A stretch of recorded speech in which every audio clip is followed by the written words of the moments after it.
I just had the feeling that ultimately I would kill somebody. This time on Unexplained Mysteries, the unreal world. Visitors from other planets, lost civilizations, mythical beasts.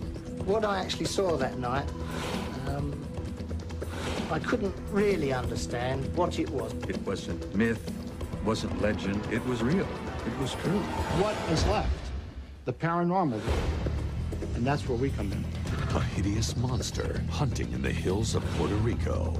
To tell you the truth, I don't know what that creature is. I believe that it is something that doesn't belong to this world. We'll reveal top secret government documents that prove the existence of UFOs. If this is genuine, why it's dynamite like this smoking gun. If these documents are genuine, they prove the case. You don't need anything more.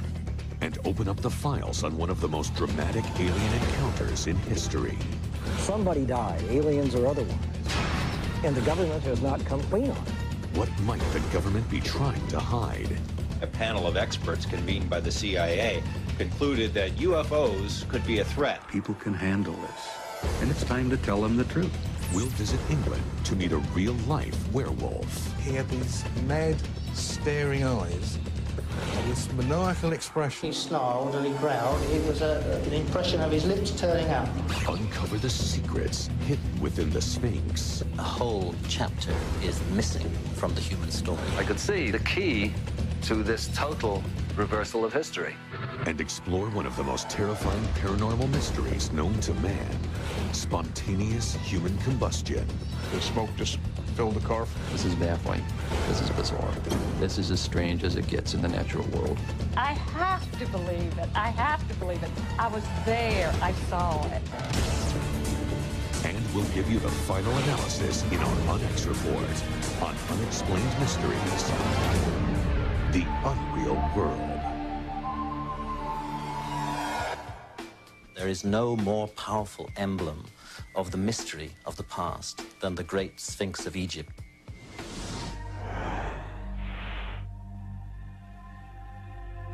Standing between the Great Pyramids of Giza is the Sphinx, a weathered statue of a mythological creature that was said to kill anyone who could not answer its riddle.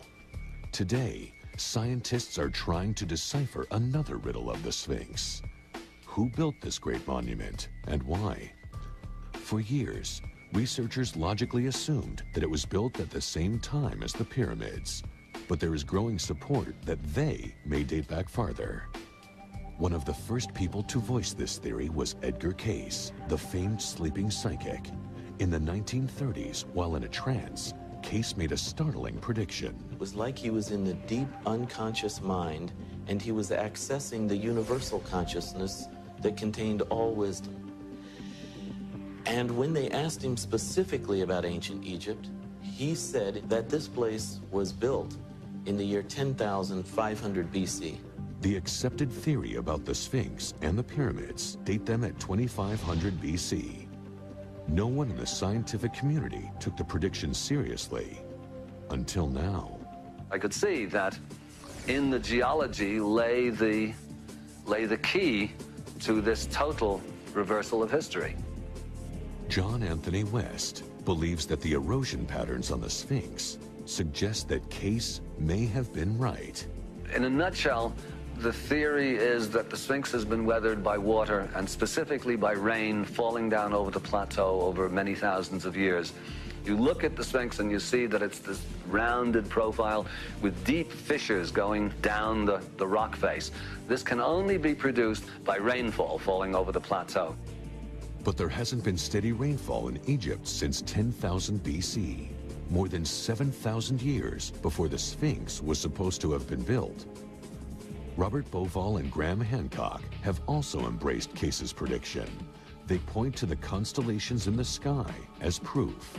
10,500 BC, this is when the Sphinx is gazing directly at his own image, the constellation of Leo. And if we are to turn 90 degrees and face due south, we would see the three stars of Orion's belt in a pattern that mimics exactly the pattern of the pyramid on the ground. So we have here a perfect conjunction taking place only and only in 10,500 BC. One problem facing each of these researchers is that our primitive ancestors lacked the necessary skills to build these monuments. The evidence is beginning to suggest to us that a whole chapter is missing from the human story, that all the legends of a great lost civilization that haunt the myth memories of mankind may be true. But what happened to this advanced civilization? There was an enormous, horrendous cataclysm at the end of the last ice age, and this brings us to that date of 10,500 BC that we focus on in the monuments.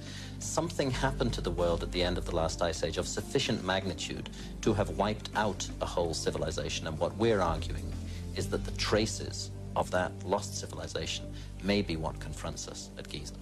Although their theories are still disputed, one of Case's predictions has proven to be right. Edgar Cayce said that the lost records of Atlantis would be found in a chamber between the paws of the Sphinx.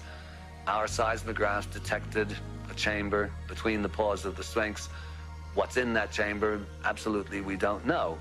But certainly our findings seem to corroborate certain of his key prophecies. In point of fact, archaeologists may have discovered a lost city that could be part of Atlantis in the Aegean Sea. I think the time has come for us to consider seriously the possibility that our much vaunted, advanced 20th century civilization is indeed a civilization of children with amnesia who have forgotten their own parents, because what would be recalled is almost too horrific to imagine. Conventional science doesn't support his unorthodox claims, but there is a growing movement within the archaeological community that believes Atlantis did exist. They point to the sudden rise of Egypt as proof. John Anthony West, a well-known Egyptologist, has said that Egyptian culture is like a legacy from an earlier culture. Call it Atlantis or whatever we want, but the Egyptian culture came from somewhere else. We like to put it within inverted quotes and call it the A word, because as soon as you mention this word, all kinds of scientists and scholars go absolutely ballistic. Atlantis, a world that worshipped strange gods of science, a science gone berserk. Dr. Charles Pellegrino believes Atlantis exists, but only as a myth that has passed down through the ages. There's a lot of modern folklore about Atlantis that has arisen in the last 200 years or so, but if you want to look for the origins of the Atlantis legend, you have to go back to about 350 BC. Plato writes that Atlantis was home to the most advanced civilization on Earth. But at the height of its glory, it was swallowed up by the sea. Atlantis is a symbol. It's the classic Greek tragedy of something beautiful and something that had beauty and grace that vanished tragically in a single night. But what if the stories are true? Recently, off the coast of Greece, a tiny string of islands have been discovered under the Aegean Sea. A single island remains. It is Thera, and on it is the remains of an ancient civilization that was destroyed by a volcanic eruption. It literally is a lost Atlantis. They were very advanced technologically. We're finding homes are just honeycombed with plumbing, hints of central heating, beautiful paintings that are found in every home. Very different from the artwork that you find anywhere else in the world except in the tomb of King Tut. The discovery of Thera is remarkable, but Atlantis researchers maintain that the lost continent is still buried, waiting to be found by a civilization far more advanced than ours. We do have a continent on our planet which is truly lost. There, I suspect, we may find the cities, the great engineering works of an entire and forgotten human civilization. Next up, the strange and mysterious unreal world. A modern-day werewolf invades England. He had these mad, staring eyes and this maniacal expression. I couldn't really understand what it was. I just had the feeling that ultimately I would kill somebody.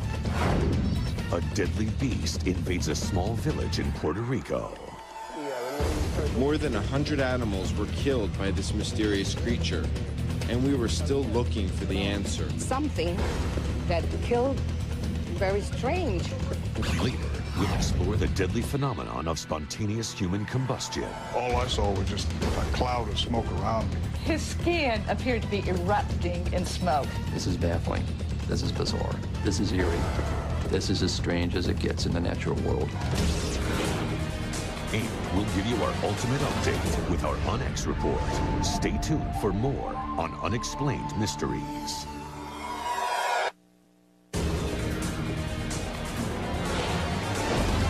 Unexplained Mysteries, the unreal world.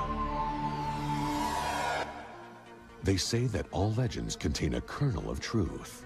So when the sun sets and the moon is full, what is the truth about werewolves? The story began when I was 9 years old. It was a very warm summer's evening.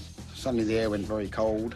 There was a terrible stench in the air, and I just flew into the most horrendous rage that my mother and father just couldn't make out why their little 9-year-old boy suddenly started to act virtually like an animal in the garden. This violent outburst was the first sign that something was wrong with Bill Ramsey. He didn't know what it was. All he knew was that he had to hide it. I was feeling all sorts of things. I would be the laughing stock of the neighborhood. Whatever was inside Ramsey was released again at South End Hospital. He attacked a nurse and tore up the emergency room. Nothing could stop him.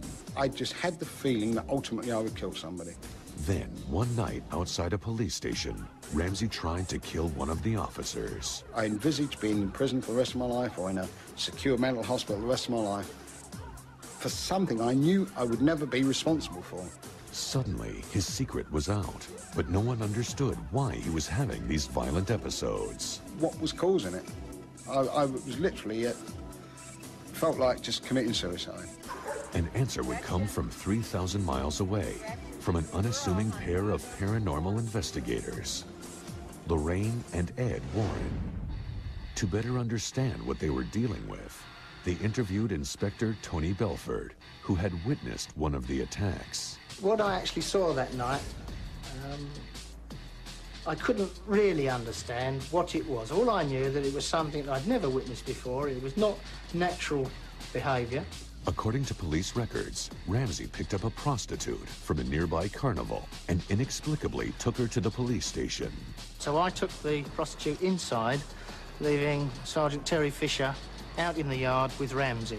He had these mad, staring eyes and this maniacal expression. That's all I can describe it as. The worst thing was what he was saying, and it was said in a very malevolent way.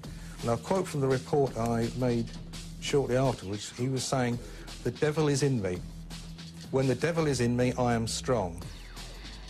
I'm going to kill you." And when I came out into the yard, I saw Terry Fisher on the floor, just over in this location, with Bill Ramsey sitting on top of him with his hands around his throat. A little voice back here said, "Terence, you come unstuck this time." And when you see the size of this ex-police officer, you'll say to yourself, what scared him so much?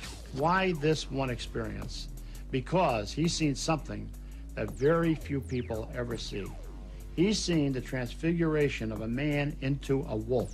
It took 5 officers to get Ramsey into custody, but not even this cell seemed to be able to contain him. His head, right arm up to his shoulder, was outside this hole. It's difficult to actually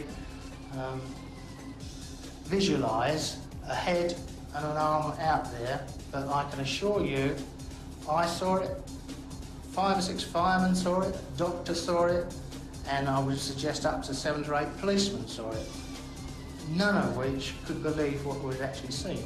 Ramsey had to be sedated and covered in liquid soap to get him back into the cell.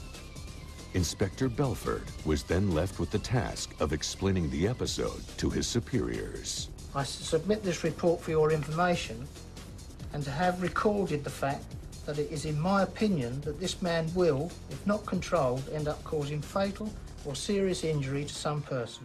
Rather than press criminal charges, the court sent Ramsey to a psychiatric institution for observation. Everybody thought I had a mental problem. It just didn't seem right. But I had no other answer. I couldn't say, well, it's not a mental problem. So, well, you do this normally then, do you? Is this normal behaviour? Of course it was a mental problem. Where else could they send me? There was nowhere else. Ramsey spent 28 days in the hospital undergoing tests. But when no mental illness could be found, he was released. What is left? The paranormal, the unknown. And that's where we come in. Warren's told me that it wasn't a mental illness. I had no mental illness. I was possessed, demonically possessed with a wolf spirit. Oh, God. I've heard it all. And he kind of closed the evening with, would you come to the USA and be exercised? Exercise? Come on. Some absolute rubbish they were giving me here. But maybe. Ramsey flew to Connecticut. There, he met Bishop Richard McKenna. He needed to be exercised, no question about that. I would think that being possessed by the devil is the worst evil that could befall anyone. I didn't know what to expect. And when you're entering a realm of the unknown, you're obviously very, very scared. The ceremony began in the bishop's church. Ramsey was strapped down in a chair. 6 bodyguards with stun guns were on hand in case something went wrong. As I proceeded with the prayers, he didn't seem to be himself. It was just some other person were taking over him. He himself seemed to almost go into a kind of a daze. I remember him coming to me, at me with that stole, placing it on my head, and it's as if he'd hit me with a hammer almost, because I just did not know anything after that. It started from behind him, and the muscles in the back of the neck all began to enlarge, and the ears began to point, and he howled. Speak, devil. Be gone in the name of God. Leave him alone. Go back to hell where you came from. Be gone. The hands clawed in such a manner that no human hand could claw like that. He had begun to make the signs of the cross on his forehead and on his breast, and then he would violently react and slap his hand at me, and he snarled like an animal. The lips rolled up, the teeth protruded, and he tried to bite. How many of you are there? Where did you come from? What keeps you here? Be gone, Satan. Leave him alone. When the devil did leave him, he came to himself. As I came out the exorcism, you feel that you're a new person. The man was freed. The man was freed. Bill Ramsey is back home now. The fits of rage are gone. I felt I wanted to kiss him, kiss Bishop McKenna, because what he'd done. I believe that I was ultimately possessed by the devil, yeah. Next, on Unexplained Mysteries, sensitive government documents mysteriously appear that may prove the existence of UFOs. If these documents are genuine, they prove the case. You don't need anything more. If this is genuine, why, it's dynamite like the smoking gun. Is the government engaged in a massive cover-up of the leak? Now, if MJ-12 is real, remember, it's the absolute proof. It's the bodies and hardware that cannot be duplicated here on Earth. Forget the motivations of the aliens for a moment. What's the motivations of those that control the information? And later, the man who inexplicably bursts into flames. All I saw was just a cloud of smoke around me. This is bizarre. This is eerie. This is as strange as it gets in the natural world. And you'll get the climactic account with our unanswered report coming up on Unexplained Mysteries.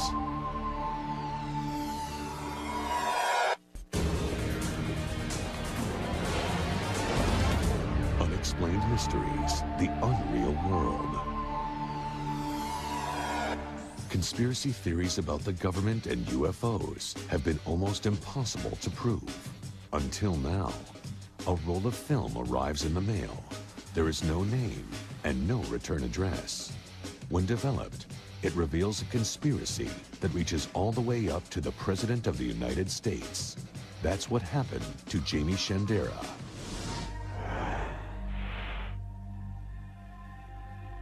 It was very interesting to me because it was analogous to Watergate in the sense that there was a deep throat who wanted to share information. And ultimately that process led to the arrival of the MJ-12 documents. The documents were part of a 1952 briefing to President Eisenhower.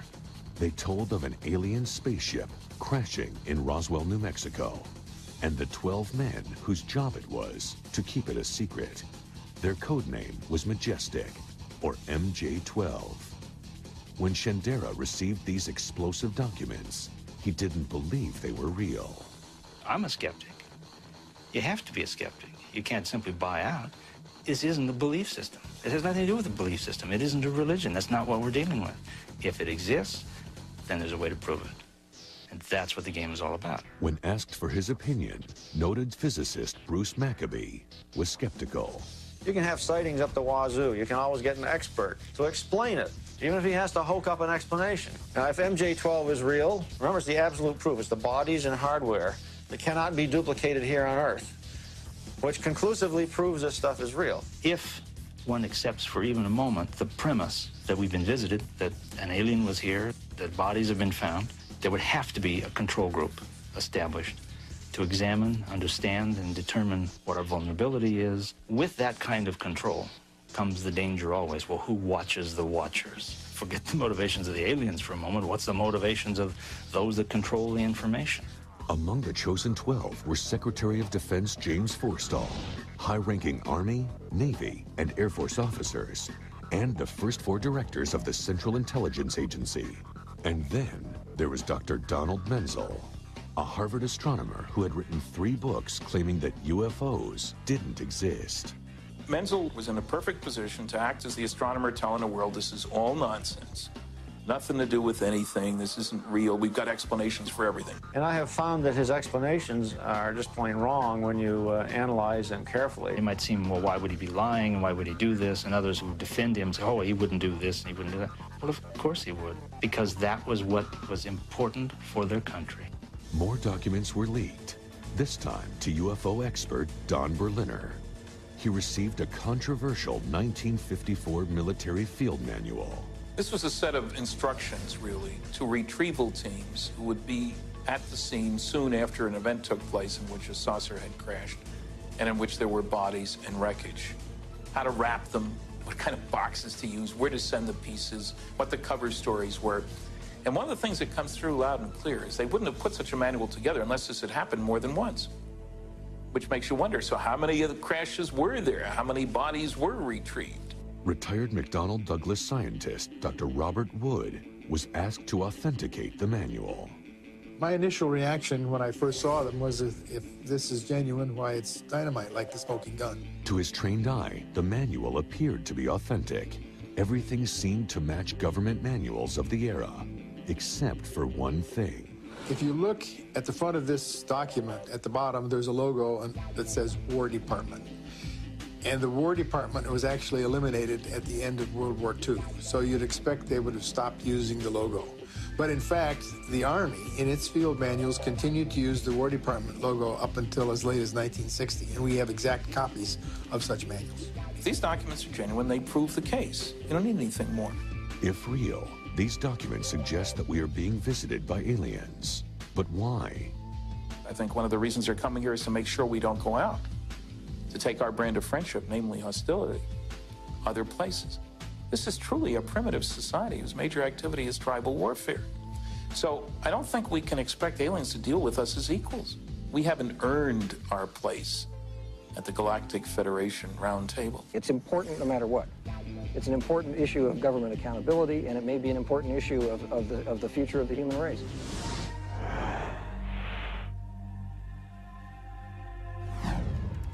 See it going? Do you see it? Tim Edwards runs Patio Pancake Place in Salida, Colorado. He's a respected member of the community, not someone you'd expect to see lights in the sky. But he did, along with his 7-year-old daughter, Brandy. I looked up and I said to Dad, Dad, there's something there. And I didn't pay any attention to her. Again, Daddy, there's something on the sky. He looked up in the sky and he said, this is the sun. And then he looked up again and he saw it. And that's when I first spotted it, and I looked at it and I said, what in the heck is that? His camera rolled for over an hour. Tim didn't want to miss a moment of this incredible event. According to UFO researchers, the Salida sighting is one of the most significant UFO encounters on record. The original witness was a 6-year-old little girl. You just don't get 6-year-old little girls to tell stories and come up with things like this. The fact that it's a daylight sighting is outstanding. It ranks right up there with, you know, some of the best quality video that we have and some of the best sightings. I would say it ranks certainly up in the top 10. Jim Dilatoso is president of Village Laboratories, an image processing facility that has done work for the Jet Propulsion Laboratory for NASA's Voyager mission. He subjects the Edwards tape to a series of tests. His findings are remarkable. We believe that the object is about a half a mile long, about 2,000 to 3,000 feet long, and about 75,000 feet in the air. What does that compare to? 75,000 feet, 15 miles. 15 miles in the air. Half a mile long, 2 Sears towers, stacked end to end. Huge object. Next on Unexplained Mysteries, we'll delve deeper into the unreal world. The hunt for the creature known as the Chupacabra. I pulled out my gun and I shot him. He just rolled over and jumped over the fence and disappeared. Some people say that it is something satanic. Other people have different views, and I will never stop until this animal, creature, is caught. The phenomenon known as the Devil's Fire. This is as strange as it gets in the natural world. I have to believe it. I was there. I saw it. And we'll unlock the mystery in our UNX report, coming up on Unexplained Mysteries.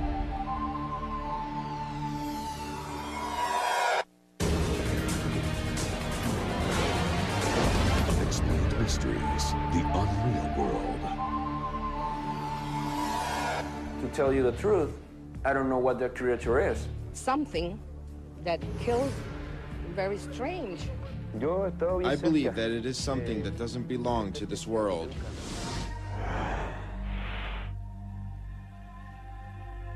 Puerto Rico could be described as a lush tropical paradise, but in Canovanas, paradise is lost.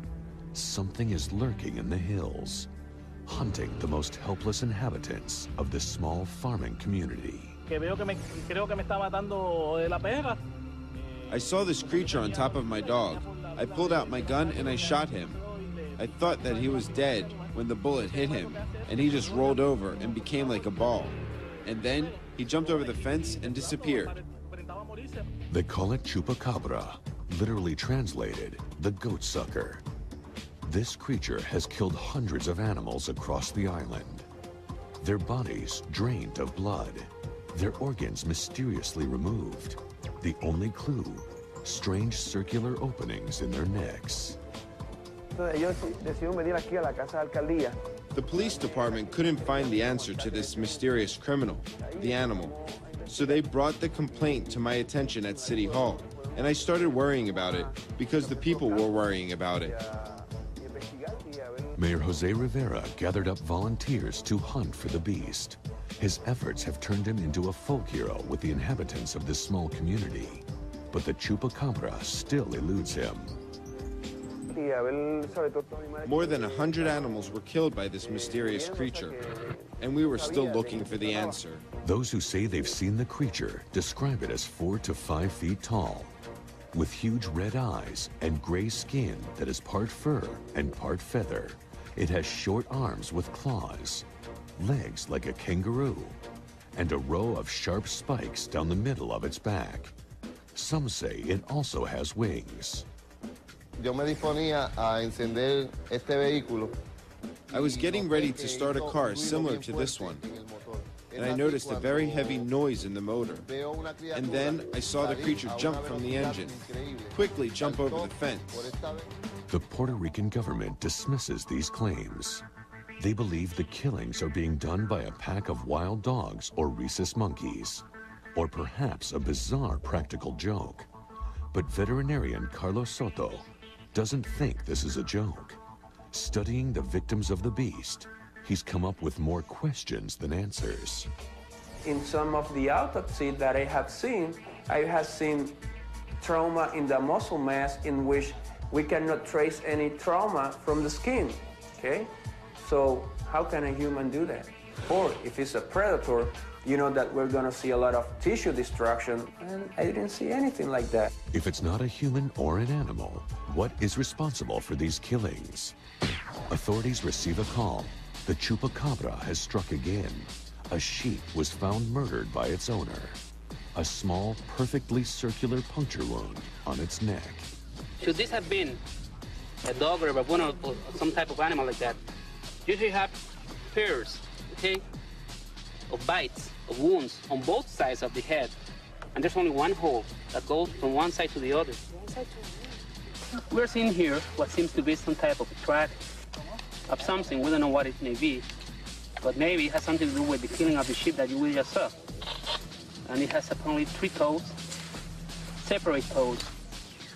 And there's no animal so far that we know of here in Puerto Rico. When the attack started, the chupacabra hunted small animals, rabbits, chickens, goats, and sheep. Recently, attacks on horses and cattle have been reported. Will this trail of blood lead to the citizens of Canovanas? Right now, no one feels safe. And until the beast is captured, no one will. Some people say that it is something satanic. Other people have different views. Some people think it's just a monkey. Since I'm the mayor of the city, I have the heaviest burden to search and get an answer for my people. And I will never stop until this animal, creature, is caught. Coming up, one of the most unreal mysteries of the 20th century and one of the most deadly, spontaneous human combustion. Everything points to these fires beginning within the body and burning outward. The man who survived Hell's fire. All I saw was just a cloud of smoke around. The wife who witnessed the terrifying inferno. I have to believe it. I have to believe it. I was there. I saw it. And later, we'll sift through all the evidence here on Unexplained Mysteries.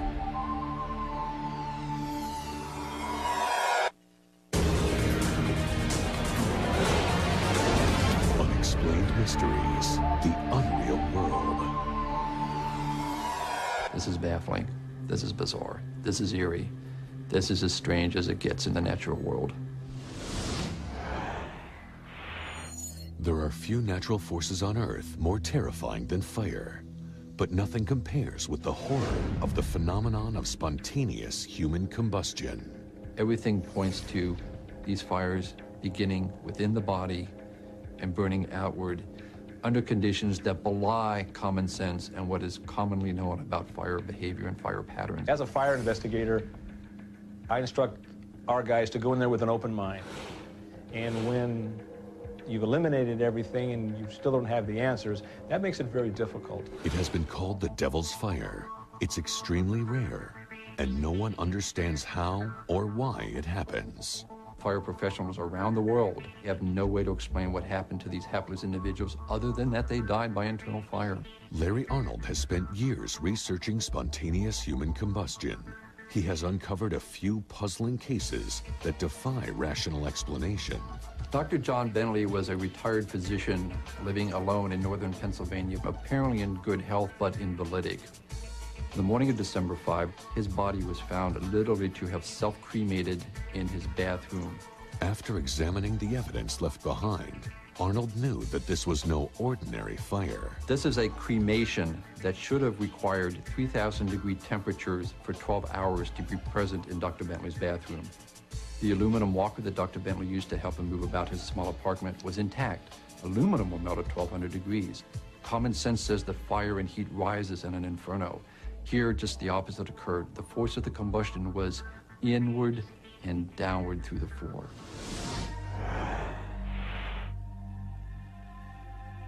Mrs. Conway asked her granddaughter to fetch her a pack of cigarettes. When the granddaughter returned from her errand, she discovered that her grandmother's room was filled with dark smoke. When the fire department arrived, all that was left of Mrs. Conway were 2 legs propped up against the front of her chair. The rest of her body had been burned to a cinder. One remarkable thing of many about the Conway case is the time factor. Within no more than 6 minutes, she burned so completely and quickly that it could be more characterized as not simply spontaneous human combustion, but spontaneous human explosion. Investigators ruled out her cigarettes as a cause of the inferno. The fire was listed as unexplained. Peter Jones may be the luckiest man alive. He is the only known person to have survived a spontaneous human combustion experience.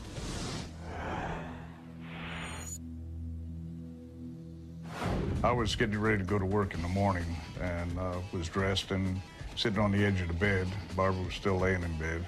I bent down to put on my boots, and all of a sudden she yelled, "There's something burning."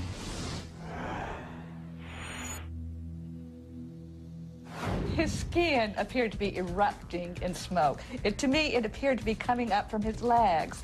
There was no sensation at all, no pain or heat or anything. It was just a billowing cloud of smoke. My first response was patting to try and get whatever was burning to go out. When I started moving around, then the smoke started disappearing, and then, by the time I found there was nothing there, the smoke was just about gone, then it just vanished. I don't know if it just stopped or if something we did put it out. I don't know. We decided not to tell anybody. People just wouldn't believe you, I don't think. I have to believe it. I have to believe it. I was there. I saw it. Later that same day, this extremely rare phenomenon struck again. Peter Jones went about his normal business that day, and during the afternoon was parked at a railroad grade crossing waiting for the train to go by. And all of a sudden it just started pouring out of my arms. And then I kind of like, whoa. And I tried to, brush it off. As my hand passed over my arm, the smoke just kept coming out and just filled the car full of smoke. And then it stopped and the smoke was just disappeared out the window. I have no idea why I survived. It just wasn't his time to die. Hopefully that'll be the last of it. I definitely don't want it to happen again. I would not want to end up a pile of ashes on the floor. Next, the UNX report. We'll examine the evidence. What is the truth about UFOs? Can a man turn into a wolf at night? What mysteries does the Sphinx hide? Do humans suddenly burst into flames? We'll bring it all together next with our UNX report when Unexplained Mysteries returns.